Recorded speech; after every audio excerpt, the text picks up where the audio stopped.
Hi hello नमस्कार सर्वांना. तर सर्वात अगोदर सर्वांना माहीतच असेल की गौरींचं म्हणजेच महालक्ष्मींचं आगमन, पूजा, विसर्जन हे सर्व मागील 5-6 दिवसामध्ये चालू होतं. त्याच्यामुळे मी एक पण व्हिडिओ नाही शेअर करू शकले. पण असो, मी आता एक व्हिडिओ शेअर करत आहे. तर सर्वात अगोदर मी माझे किचन असे आवरले होते, ते व्हिडिओमध्ये तुम्हाला दिसणारच आहे.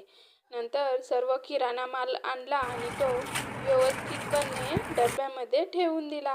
आणि हे पहा, मी माझे किचन अशा प्रकारे आवरले आहे. इथे मी पेपर यांची झालर करून लावलेली आहे. जास्त काही नाही, पण असंच थोडंसं आवरलं आहे मी. आणि मी मी जे गहू टाकले होते ते थोडेसे अशा प्रकारे आलेले आहेत. तुम्ही इथे पाहू शकता, उंची पण भरपूर वाढलेली आहे.